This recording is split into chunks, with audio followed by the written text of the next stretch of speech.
What is going on, ladies and gentlemen? My name is Equali Espresso, and welcome back to another video here today on the channel. Last Gen Black Ops 3 is regarded as perhaps one of the ugliest Call of Duties to date. It didn't have a campaign, not any DLC past DLC 1, no weapon DLC, no contracts or blackjack. It was a bare minimum game.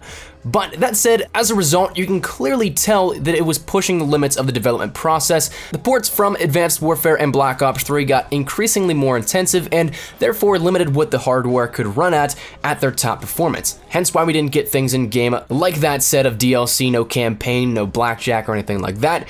It just simply could not fit in there without completely destroying the entire gameplay experience. So, do I blame Beenox and mercenary technology? Absolutely not.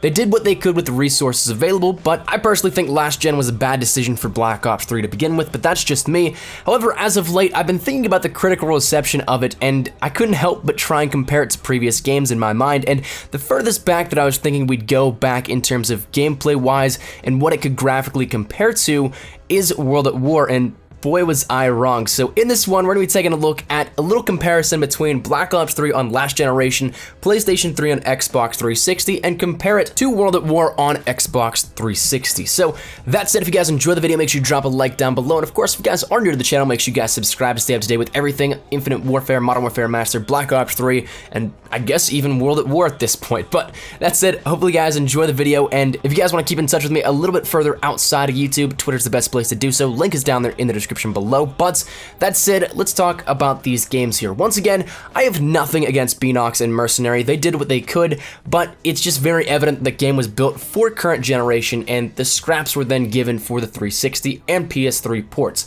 I mean, absolutely no offense with this video. I'm just more so fascinated by the comparison and what I didn't expect it to turn out to be like. So let's break down a little bit of the gameplay experience from Black Ops 3 on Xbox 360 and PlayStation 3.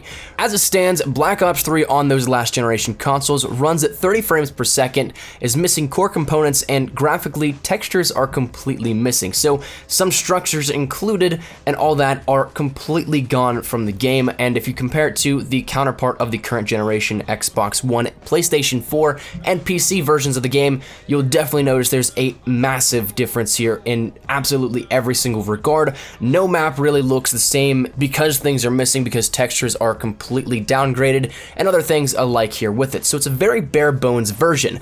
World at War, however, ran at a perceptual 60 frames per second, and there's a little bit of an asterisk on that here where it's not something you can say is 100% 60 frames per second.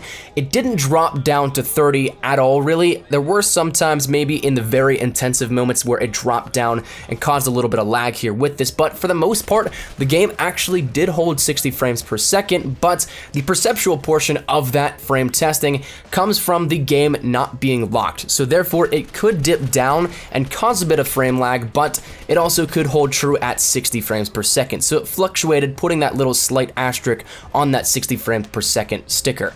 That said, 60 frames per second, even back in 2008, 8 years ago, looked absolutely beautiful and made a world of a difference in gaming.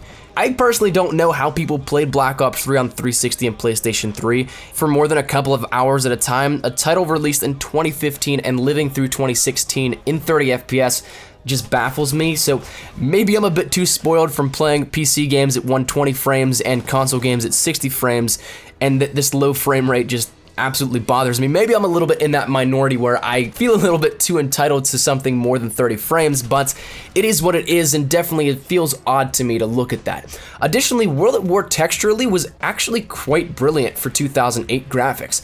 We know that graphics have come a long way and fast, but truthfully, there's a decent amount of detail in World at War from 2008. If you watch also a little bit of gameplay from Black Ops 3's last generation port, and maybe even played it yourself, it's something you definitely know that the gameplay feels a little bit choppy, where it's something it's not as smooth, nothing really connects as fluently as it should, say as reloads or running animations or anything like that. World at War had that going for it as well too, once again, more than likely because it was developed for last generation and things didn't take up as much space back then, so there was a lot more to work with, yes, but I still think it's really odd to see just this major difference in 8 years ago to right now on the same consoles, and of course it is a bottlenecking thing, but to me it just still seems so odd and so interesting to look at whenever you take these and compare them directly. So that said, I just want to bring you guys something a little bit different here. I don't think anybody's really done this too much and taken a look at the game previously, and honestly I think if I were to rank the two here, one or the other, I'd probably go World at War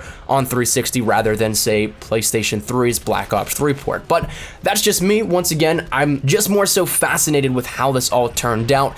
I do not once again blame Beanox or Mercenary at all for this. They did what they could with it. It's just a matter of too much stuff being stuffed into a smaller hardware requirements and what it could run here with this. So that said, that's going to wrap it up. Hopefully you guys enjoyed. Maybe this was something a little bit interesting to you. If you guys want to see maybe some more comparisons, drop your thoughts down there in the comment section down below. Also, which one would you guys take here over this Black Ops 3's PS3 and Xbox 360 port, or World at War on the 360 and PlayStation 3? I would love to hear your thoughts down there in the comment section down below. But thank you guys so much for watching. If you guys enjoyed the video, make sure you drop a like down below. If you guys are new to the channel, make sure you guys subscribe to stay up to date with everything we have here and coming up in the future. And of course, if you guys want to connect with me a little bit further, Twitter's the best place to do so here for that. So thank you dudes so much for watching. Hopefully you guys are having a great day. Hopefully you guys have a safe and happy new year. I'll see you guys tomorrow. Mine has been Nikolai Espresso. Take care and peace.